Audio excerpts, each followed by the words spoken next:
आजमगढ़ से एक चौंकाने वाला मामला सामने आया है। यहाँ एक महिला पुलिस अधिकारी पर अपने ही डॉक्टर पति को धमकाने का आरोप लगा है।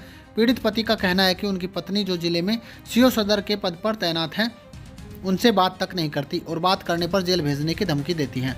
परेशान पति ने अब आजमगढ़ के पुलिस अधीक्षक से न्याय की गुहार लगाई है। दरअसल मामला आजमगढ़ जिले का है, जहां मेडिकल कॉलेज चक्रपानपुर में असिस्टेंट प्रोफेसर के पद पर तैनात डॉक्टर सत्यम गुप्ता ने अपनी पत्नी सीओ आस्था जायसवाल पर गंभीर आरोप लगाए हैं। डॉक्टर सत्यम के मुताबिक उनकी शादी जून 2023 में हुई थी और अप्रैल 2024 में एक बेटा हुआ, लेकिन बच्चे के जन्म के बाद से ही पत्नी ने उनसे दूरी बना ली। डॉक्टर सत्यम ने बताया कि उनकी पत्नी बच्चे को भी उनसे दूर रखती है, यहाँ तक कि बेटे का उपनाम गुप्ता हटाकर जायसवाल कर दिया है।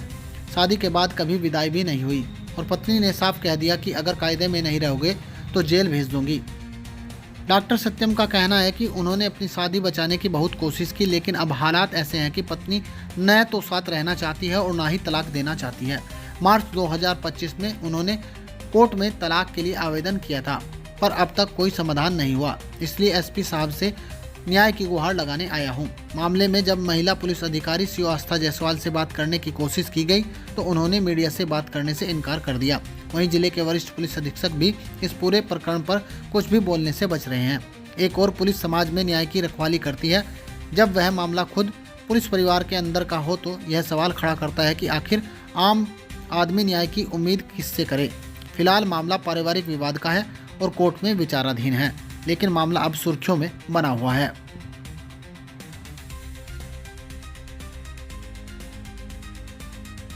मेरा नाम डॉक्टर सत्यम है और मैं आजमगढ़ मेडिकल कॉलेज में एज असिस्टेंट प्रोफेसर नियुक्त हूँ। और मेरी शादी जून 2023 में हुई थी। लगभग 2.5 साल हो गया। अप्रैल 2024 में बच्चा भी हुआ और बच्चा होने के जस्ट बाद मेरी पत्नी, जो कि यहाँ पे सीओ हैं, आस्था जायसवाल, ये यहाँ की सीओ सदर हैं। इसके पहले ये प्रयागराज में थी, जिसके बाद इनका ट्रांसफर आगरा हुआ था और अभी ये यहाँ पे सीओ सदर आजमगढ़ है। तो जैसे ही बच्चा पैदा हुआ, इनका ये कहना था कि हमें आपसे कोई मतलब नहीं है, आपके होने ना होने से हमें कोई मतलब नहीं है।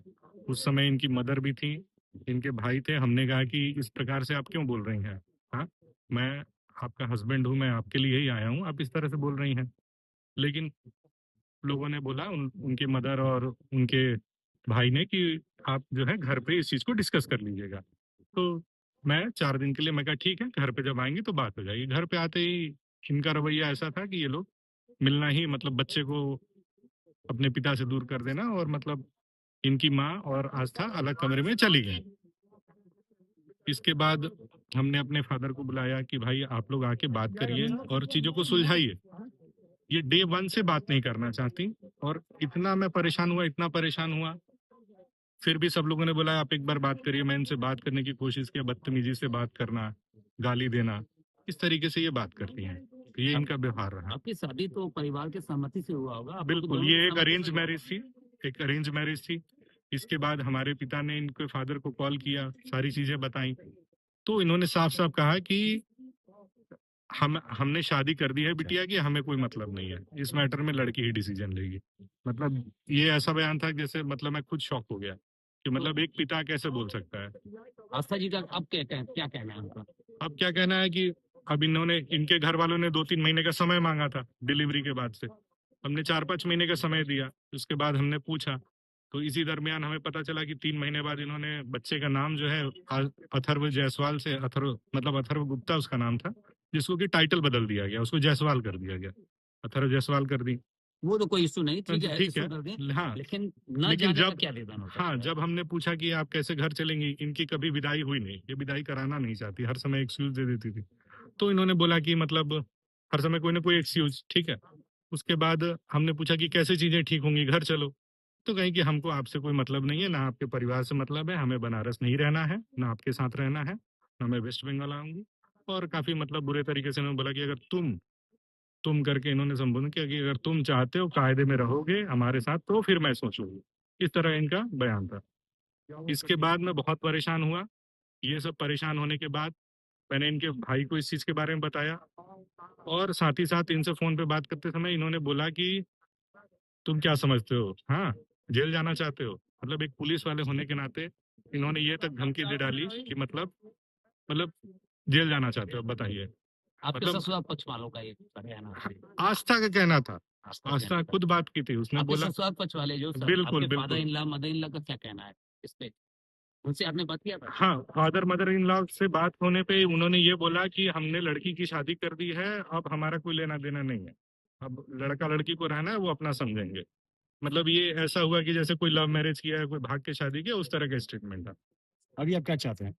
अभी अभी अभी हम बस इतना ही चाहते हैं कि हमने, आज आप पुलिस अधीक्षक कार्यालय आए हाँ, हैं, अधीक्षक तो कार्यालय क्या है, कहना हमने है? कप्तान साहब से मिला, ठीक है, और हमने अपनी बात रखी, सारी घटनाओं को बताई, और ये सारी घटना होने के बाद हमने ये 2025 में मार्च 25 में हमने डिवोर्स भी फाइल कर दिया है। आपने किया? हाँ, हमने किया। ये मैटर कोर्ट में चल रहा है। कोर्ट में चलने के बाद भी मतलब ना ये डिवोर्स देना चाहती हैं, ना ये म्यूचुअल सहमति से, आपसी सहमति से ना डिवोर्स देना चाहती है, मतलब कोई बातचीत ही नहीं करना न चाहती। रहना जब चाहती है, न डाइवोर्स देना चाहती है। बिल्कुल बिल्कुल, ना रहना चाहती है ना डिवोर्स देना चाहती है, क्योंकि जब चीजें इतनी खराब हो चुकी हैं, जब कोई बात नहीं कर सकता है, एकदम मैं परेशान होके कोर्ट गया कि कम से कम कोर्ट तो मेरी बात सुनेगा, कोर्ट तो कम से कम बुलाएगा। कोर्ट में भी आपको पता है कि तारीख मिलती है, तारीख मिल रही है, इन्होंने स्टेटमेंट रिसीव भी किया है, बट उसका जवाब अभी तक नहीं लगाएंगे। तो मैं बहुत ज्यादा परेशान हूँ, और इसी सिलसिले में कप्तान साहब से मिलने आया था।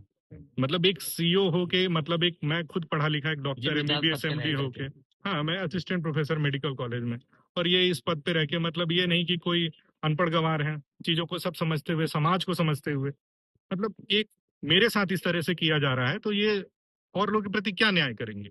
हाँ, मैं बहुत परेशान हूँ। मतलब मेरा यही रिक्वेस्ट है कि चीजें जैसे ठीक हों, कोई एक डिसीजन ले।